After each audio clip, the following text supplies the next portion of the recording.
So what this video is meant to talk to you about is some of the experiences that might be a surprise to you for college. So just so you're aware of what's coming from you. Thing number one is there's no parents. Your parents aren't going to be there to tell you when you got to get up, when you got to go to bed, what things you got to do to kind of make sure that you're doing the best things for yourself. So keep in mind, while it can be frustrating to hear from your parents, oh, you got to do this, you got to do that. It is nice to have somebody to help remind you to do things, but you won't have that person to remind you to get everything done when you're in college potentially.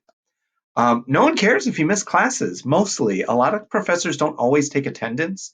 My brother and I were just talking about how there was a class that he missed a lot, but he still got a score for being perfect attendance.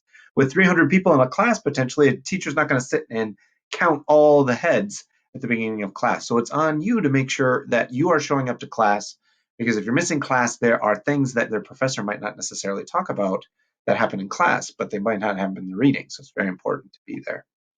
You are the one that's in charge of setting your schedule. You are the one that's going to decide when you're going to do things, when your classes are going to be, for the most part, when you're going to be having lunch, when you're going to be studying, when you're going to be going to work. So you're going to be in charge of your schedule, which is very liberating, but it's also a lot of pressure on you because you need to make sure that you're using that time appropriately and well.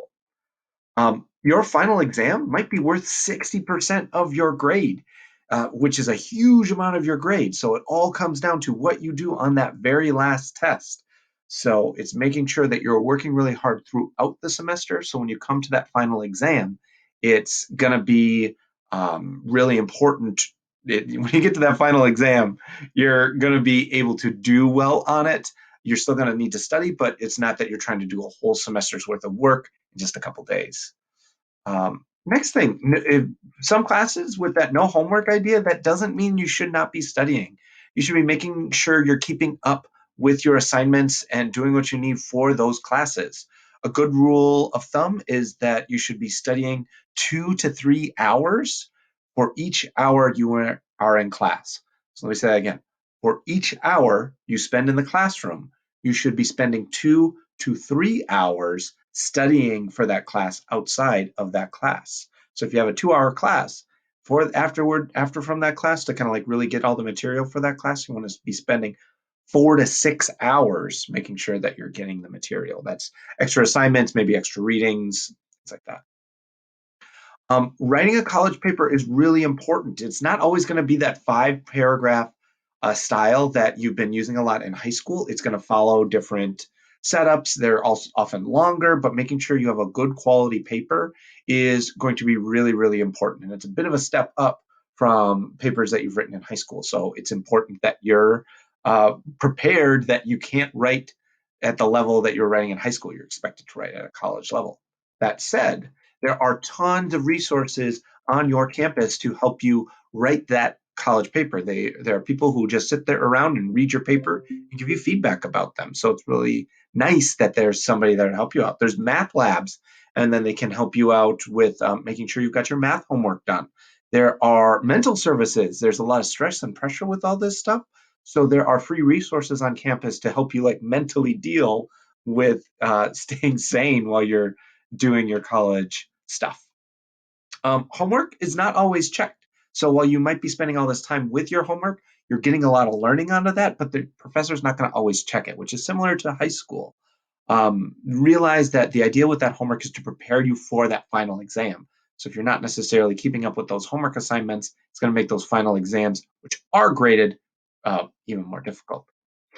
Profs are not going to be in charge of hunting you down. If you're missing class and not succeeding very well, your prof is most likely not going to hunt you down and say, "Hey, why didn't you come to class today? Hey, what are you doing in class? You're not really paying attention." Or, "Hey, you seem to be getting low scores. What can I do to help?"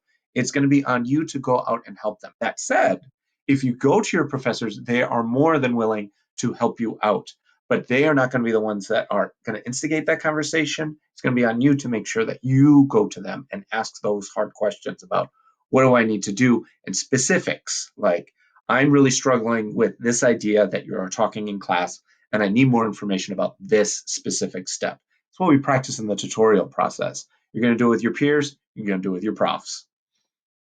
Final thing, most important thing, notes, notes, notes. Notes are so important in college and making sure you take those good notes and that you can understand them. There's a reason that people these days are selling their notes online is because having that condensed, organized pieces of information is really, really important. Now, just getting that is not going to make you automatically learn something. It's going to be on you to make sure that you can take all that information and absorb it and be able to process and use that information. Those are my 10 tips about things that are going to be different in college. But what we're going to do now is we're going to look at some actual syllabi to try to get an idea of what this might look like. Now, these are real college syllabi. I have changed the dates around to make it a little more dated. Some of them are from like 7 years ago or something like that. But in each of these syllabi, I'm looking for you to find these different pieces of information. Now, one place that you can see that as well is on the actual document. So for English 230 is one of the classes that we're supposedly taking right now. You're going to find what are the course expectations for 230? How is that course graded? Is it that 60% final or is it in pieces? What are the office hours? If you want to go talk to your professor, what are the times that you need to go talk to that professor? What books do you need to do? What extra credit policies uh, are in that course? How does the structure of lectures work? Are they going to be talking the whole time? Is it going to be group work? What's going on? How often are you going to have tests and exams? That syllabus has all the tests and exams for the whole semester. So look through all of those dates and look for tests and exams. And this final category is anything of note. So you want to do that for English, our history 132, our statistics 110, and our sociology 150A. Woo. If you have any questions about where to find some of this information, you can also divide and conquer, maybe work in a group of four. Have one person take care of sociology and then share that with the others, while somebody else works on statistics and share and whatnot. If you have any questions, let me know. Thanks for watching.